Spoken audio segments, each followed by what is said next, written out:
میرے شوہر ہمیشہ پرسکون اور مطمئن رہنے والے انسان تھے، مگر اب ان کی پھٹتی جا رہی تھی۔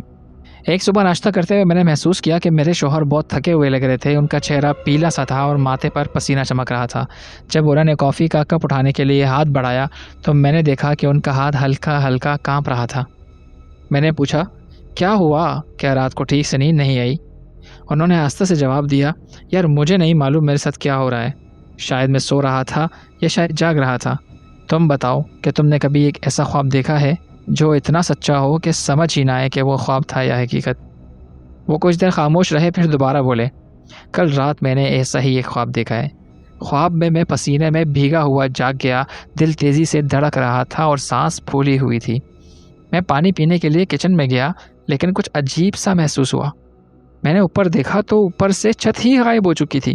ایسا لگ رہا تھا جیسے میں کسی قبر کے اندر لیٹا ہوا ہوں اور اوپر قبر کا کنارہ نظر آ رہا ہو۔ قبر کے اوپر کچھ لوگ کھڑے تھے، مگر میں نے ان میں سے کسی کو نہیں پہچانا سوائے ایک آدمی کے۔ وہ آدمی بالکل میری طرح دکھتا تھا، وہی آنکھیں، وہی ناک، وہی چہرہ، جیسے آئینے میں اپنا ہی عکس دیکھ رہا ہوں۔ وہ آدمی قبر کے کنارے جھکا اور نیچے میری طرف دیکھنے لگا۔ پھر اس کے چہرے پر ایک عجیب سی مسکراہٹ پھیل گئی۔ اس نے کہا، تم کافی ٹائم جی لیے، اب کچھ دیر کسی اور کو جینے دو۔ میرے حواس خطا ہو گئے۔ میں ہڑبڑاہٹ میں واپس بیڈ روم میں آیا اور بستر پر لیٹ گیا، مگر کچھ یاد نہیں مجھے کہ میں جاگتا رہا یا دوبارہ سو گیا۔ اگلی صبح جب میرے شوہر ناشتہ کرنے آئے تو وہ پہلے سے بھی زیادہ خراب لگ رہے تھے۔ ان کے بال بکھرے ہوئے تھے اور ماتھے سے پسینہ ٹپک رہا تھا۔ انہوں نے دھیمی آواز میں کہا، میں نے وہی خواب پھر سے دیکھا ہے۔ اس کے بعد انہوں نے کچھ نہیں کہا۔ جب وہ کام پر جانے لگے اور مجھے چمی دینے لگے تو میں نے ان کی آنکھوں میں خوف دیکھا۔ میں پریشان ہونے لگی۔ میرے شوہر ہمیشہ پرسکون اور مطمئن رہنے والے انسان تھے، مگر اب جیسے ان کی پھٹتی جا رہی تھی۔ پورا ہفتہ ہر رات انہیں وہی خواب آتا رہا۔ ہر صبح وہ مجھے وہ خواب سناتے اور ہر دن ان کا چہرہ مزید پیلا، آنکھیں مزید خوفزدہ اور جسم مزید کمزور ہوتا جا رہا تھا۔ آخرکار میں نے فیصلہ کیا کہ انہیں کسی ماہر نفسیات کے پاس لے جانا چاہیے۔ لیکن اگلے ہی دن صبح کچھ عجیب ہوا۔ وہ دیر سے اٹھے اور جب وہ ناشتہ کرنے آئے تو وہ پہلے کی طرح صحت مند اور توانا لگ رہے تھے۔ چہرے پر تازگی تھی، جیسے کئی دنوں بعد سکون کی نیند سوئے ہوں۔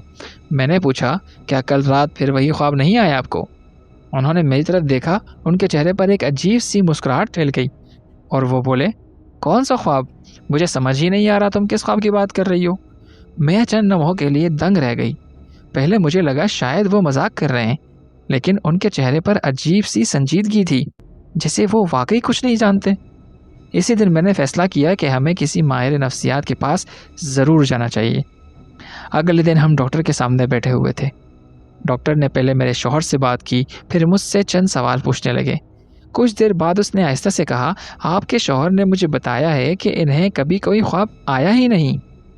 میرا دل ایک لمحے کے لیے رک گیا۔ ڈاکٹر نے فائل بند کی اور میری طرف دیکھتے ہوئے کہا، آپ کو یہ سب خواب سنانے والا آپ کا شوہر نہیں، آپ کا دماغ تھا۔ کمرے میں خاموشی چھا گئی۔ اچانک مجھے احساس ہوا، پورا ہفتہ میں ہی ہر صبح وہ خواب دہرا رہی تھی، میں ہی اس کے چہرے پر خوف دیکھنے کا یقین کر رہی تھی، مگر حقیقت میں وہ سب کچھ صرف میرے دماغ میں ہو رہا تھا، اور میرے شوہر کو کبھی کوئی خواب آیا ہی نہیں تھا۔ کبھی کبھی ہمیں ایسا لگتا ہے کہ مسئلہ دوسروں میں ہے، لیکن حقیقت میں جنگ ہمارے اپنے دماغ کے اندر چل رہی ہوتی ہے۔ اس کہانی میں بھی عورت کو لگا کہ اس کے شوہر کے ساتھ کچھ خوفناک ہو رہا ہے، مگر آخر میں یہ حقیقت نکلی کہ وہ سب کچھ صرف اس کے اپنے ذہن کا کھیل تھا۔ اصل ڈر خوابوں میں نہیں تھا، بلکہ اس کے اپنے دماغ میں تھا۔ آپ کو یہ کہانی کیسے لگی؟ امید ہے آپ کو پسند آئی ہوگی۔ یہ اصل میں ایک سائیکولوجیکل تھرلر کہلاتی ہے، جس کے اندر آپ جو ہے اپنے آپ سے ہی جنگ لڑ رہے ہوتے ہیں۔ تو یہاں پر بھی یہ عورت اپنے آپ سے جنگ لڑ رہی تھی، کیونکہ وہ ہی سمجھ رہی تھی کہ میرے شوہر کے ساتھ کوئی مسئلہ ہے، حالانکہ مسئلہ خود اپنے ساتھ تھا اس کے۔ ملتے ہیں آپ سے نیکسٹ ویڈیو کے اندر۔ کمنٹس میں اپنی رائے ضرور دیجیے گا تاکہ ہم آپ کے لیے اس سے بھی بہتر ویڈیوز لا سکیں۔ اپنا خیال رکھیں۔ اللہ حافظ۔